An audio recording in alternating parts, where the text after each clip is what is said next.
Hello, welcome to the Unitarian Universalist Fellowship of Hendersonville, North Carolina.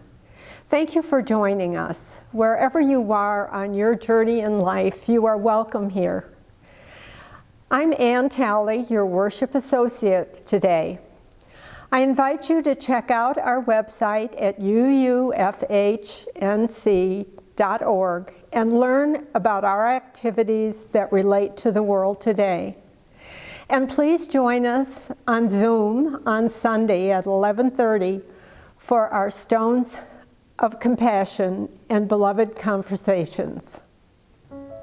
We begin today with a poem by Wendell Berry, Peace of the Wild Things. When despair for the world grows in me, and I wake in the night at the least sound, in fear of what my life and my children's lives may be, I go and lie down where the wood drake rests in his beauty on the water, and the great heron feeds. I come into the peace of wild things, who do not tax their lives with forethought of grief. I come into the presence of still water, and I feel above me the day-blind stars waiting with their light. For a time, I rest in the grace of the world and am free. Our speaker today is Marc Mullinax. Marc is a frequent speaker at UUFH, and he loves being with us. He says that this congregation stimulates him to be his most adventuresome and most courageous in working through what it means to practice faith in our time. From messages on free will to reparations, and now today's continuation of his June 21 talk on being gobsmacked, Marc seeks within himself what he feels we all seek: how to be most alive and awake for the living of our days.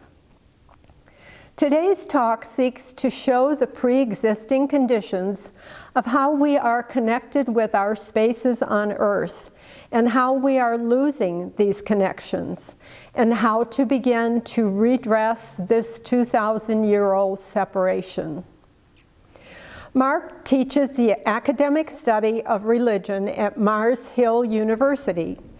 As he wrote his book, Tao Te Ching, Power for the Peaceful, he included UUFH in the conversations that furthered it along.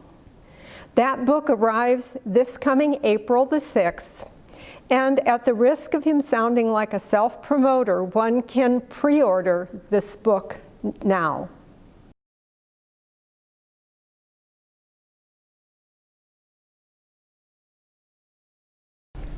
Greetings all, it is good to see you. As you know, there's a lot going on in every moment, as with every other moment that we live, that we rarely acknowledge. To begin with, let us acknowledge that we sit, stand, live, and perform our lives on land that was once under the stewardship of Native Americans. And we are here today mostly healthy because of our abilities to manipulate this earth for food, shelter, medicine. Take a moment with that. Today's message falls under the Unitarian Universalist seventh principle: respect for the interdependent web of all existence, which we are a part. Before there was words, there was language. And these languages are more than human. However, the tidings of these languages are often lost on us. My goal here today with you is not modest. I'll try to convince you that we are essentially blind, deaf, and impervious to still alive worlds right under our non-smelling noses. Our poverty is not one of pocketbooks, but of our not being aware of how rich we already are. Worse, we lack this sense of our inherent wealth because we feel little to no compassion for the world that still backgrounds and sustains us to this second. We have lost the sense of wonder, of amazement and surprise to miracles every second within earshot and eyewitness. We no longer wonder about our intricate, eternal connection with the worlds from which we have emerged into this life. So before words, language. Again, no modest goal here. I want to convince you, hell, I want to even convince myself that there are fluencies, dialects, languages, accents, lexicons, and voices that are not gibberish, but essential. That hare's breath, the owl's wink, the sinewy winding of a river, the honeybee's dance, the articulation of a bared tree limb against the winter breeze. These are not slight gestures, but languages that predate our words. Will we die just speaking a human language? My goal here is to rethink that sad destiny. I guess every talk or sermon these days has to mention COVID. The age of COVID has isolated us, brought us into fetal position, retreats from engaging with the human world, risk of exposure, chance of death, harm to loved ones. These are all valid reasons why we're on Zoom today and not in person. But the very COVID-driven pendulum that swings us way over into isolation also shows us the poverty of being in communication only with human beings. And that through some God-forsaken two-dimensional screen, the two-dimensional images of which some of us think are still real. My wish for all of us is that after we sign off here, we sign on to a walk down by the river, a hike into the mountains or woods, get temporarily lost and dislocated from these lives dictated by timepieces and calendars, and enter an ancient time's claims upon us. I think some of us have renewed our growing edge of human awareness in this COVID time. Bicycling, hiking, and outdoor gear stores are doing a booming business. As the Moody Blues sang in our childhoods, the trees are drawing me near. I've got to find out why. Those gentle voices I hear explain it all with a sigh. Folks, there's language out there, fluencies that made us who we are. Not to dialogue with our source imperils us. Can you say, for example, global warming? Nature is our first, oldest, and only utter complete scripture. Nature's utterly material processes have informed us, formed us completely.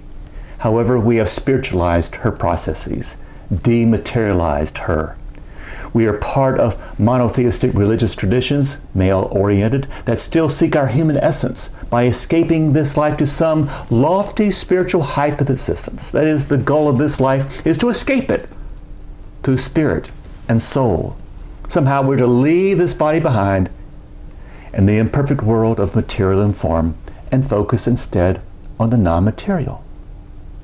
If you grew up in the United States or attended a liberal arts college where Enlightenment thinking dominated, you perhaps learned that the better life is the life of the intellect, the mind, the printed word. Somehow we got the message that our need for plant intelligence, animal minds, and the oral story is less real, less important than written intelligence and human minds.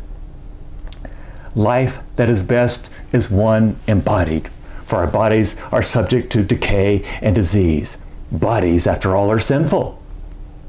This thinking led us to our civilization inventing an afterlife without the need for a body. Not needing a body for our most important transactions, we withdrew from nature's fluid, fluent, effusive processes. Thinking us independent of them, we citified ourselves. Withdrew from the vagaries of nature and made life calm, predictable, safe, which is not that bad. But apart from nature's scriptures, we invented souls, through which we live atomized and apart, divided one from each other and even from our own discounted bodies. Some bodies don't matter at all, but their souls do, say these religious traditions. Now we consciously encounter non-human nature in metered doses, only as it has been rationalized, rationed, watered down by our so-called civilization and its technologies. Nature is now seen in animal books, on the television, at the zoo, and the arboretum. Nature is a place somewhere to go, somewhere else, to which we go with our cameras, our family, in cars, where we encounter human life, non-human life, for a couple of hours, and then we return back to our reality, where our encounters of nature seem quaint, unique. Nature is what we watch on TV, Animal Planet, even David Attenborough's wonderful documentaries. The plants and animals we consume are neither gathered nor hunted, but mostly farmed well out of eyesight and earshot. How rare it may be actually to leave the house, get outside, screens left behind, to learn these languages that still speak without words. I'm talking about putting our very material body and its organs within hearing and visual distance of the wild, unvarnished world. What if our body and its senses are the very alive organs by which we participate in nature's scripture? The body, not a screen, not thought, not even words on a page. The body is our only means of entering into relation with all other matter. I'm telling you this with all the seriousness I've ever shown with you. The material world solicits our attention.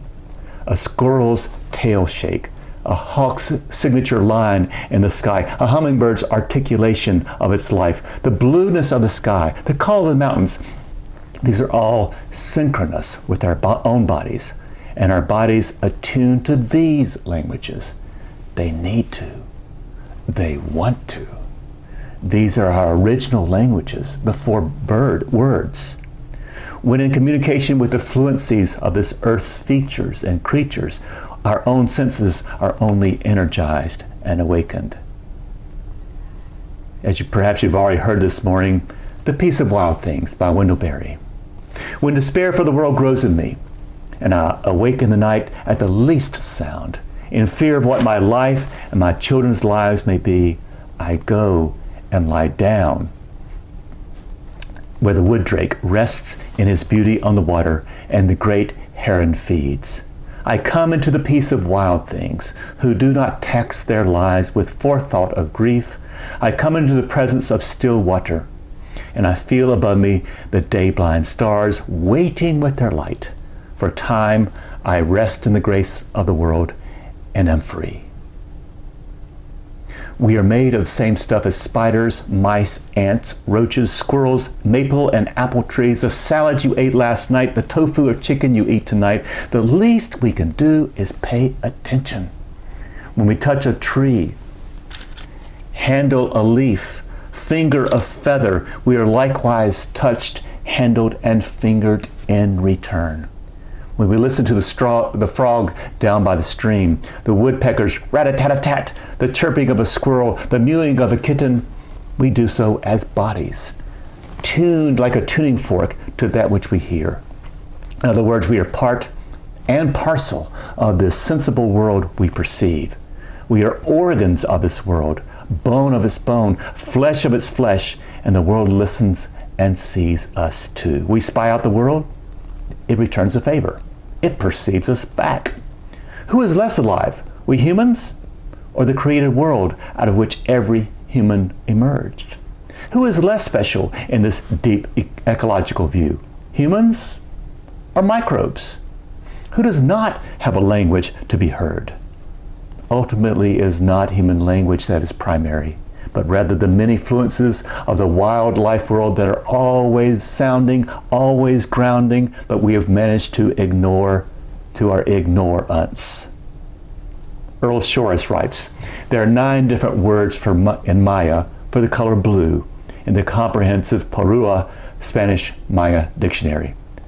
But there are just 3 Spanish translations for blue, leaving 6 butterflies that can be seen only by the Maya, proving beyond doubt that when a language dies, 6 butterflies disappear from the consciousness of the earth.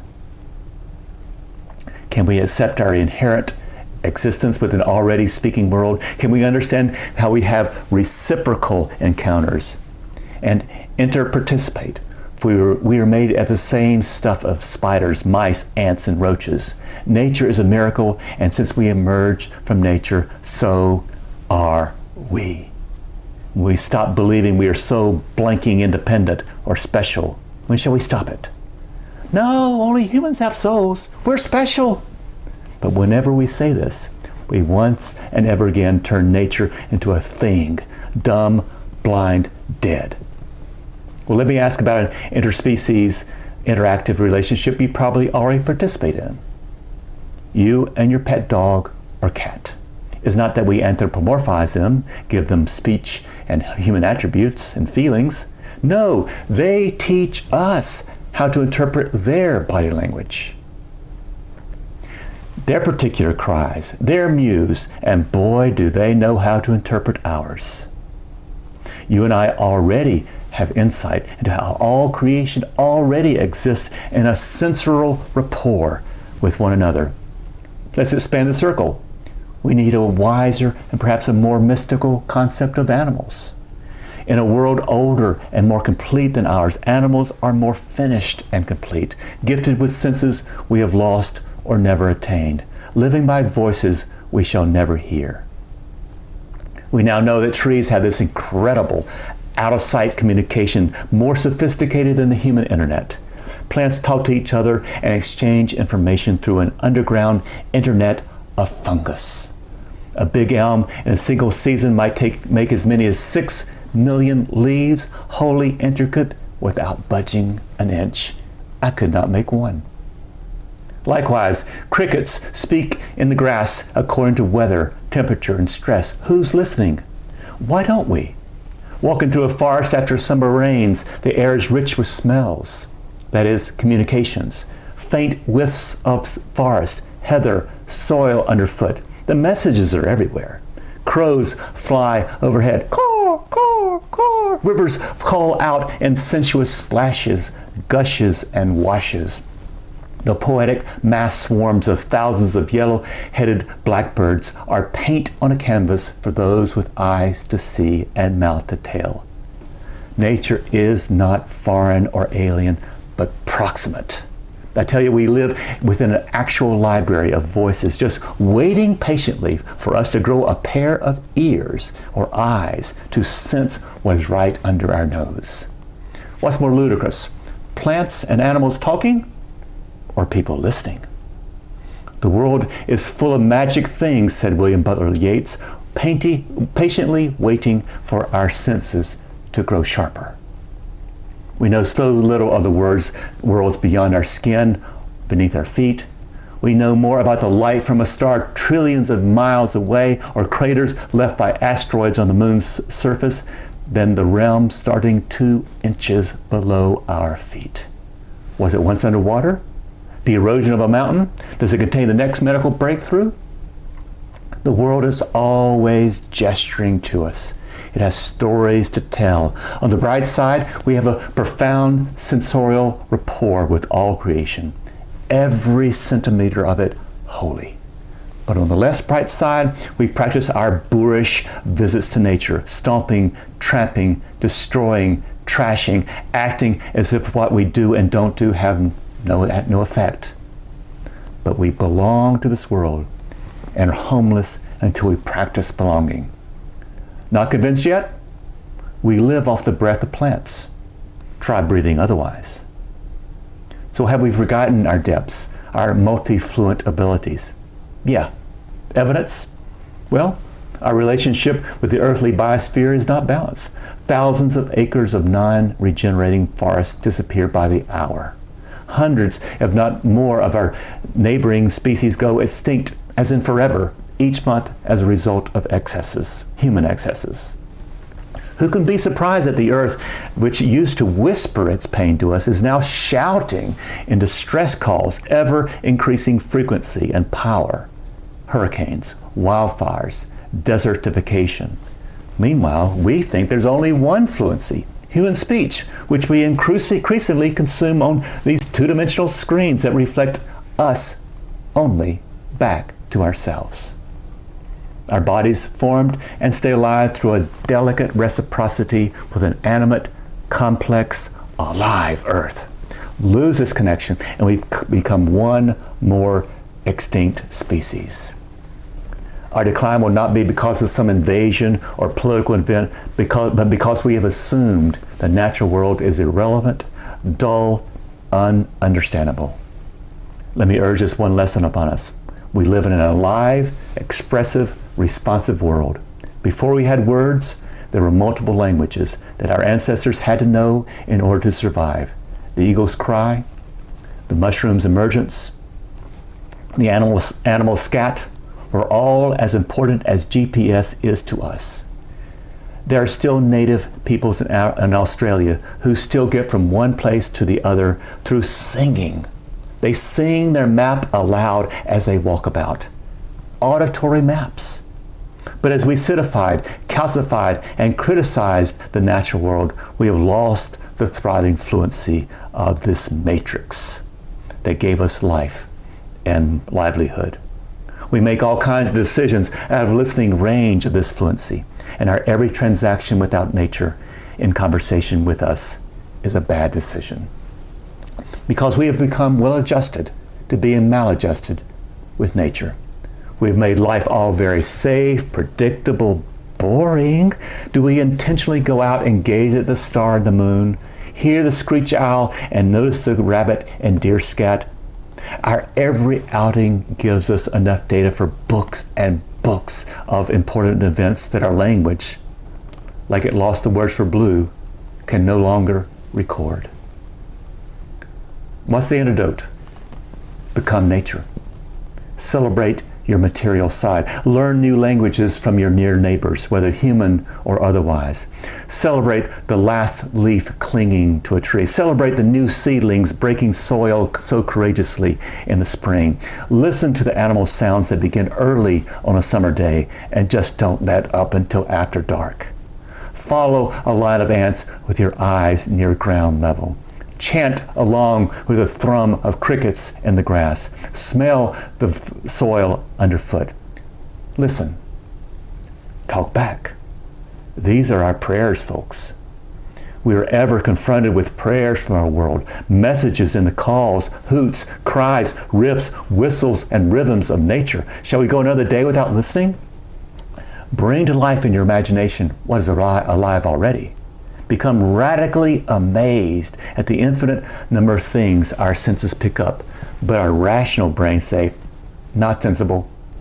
Be present with the presence of other intelligence, other voices, other languages, which we've dismissed as the squawks of nature. These are old languages, still fluent among us.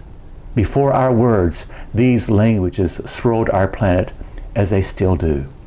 But as long as we experience the unseen depths around us as merely empty space, we will continue to deny, repress, and even mistrust our thorough independence with all animals, all plants, all bacteria, and the living land that gave birth and sustains us so doggone well. Walt Whitman, after you've exhausted what is there in business, politics, conviviality, love, and so on, and have found that none of these finally satisfy or permanently wear, what remains?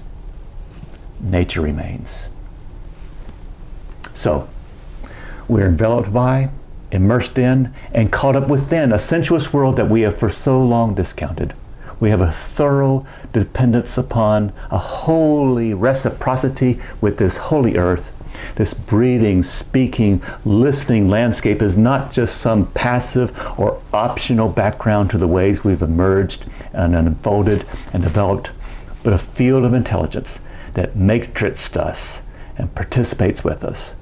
Might we awaken to the calls of these voices? Might we recognize for the first time in generations our nearest talking neighbors? Before words, language.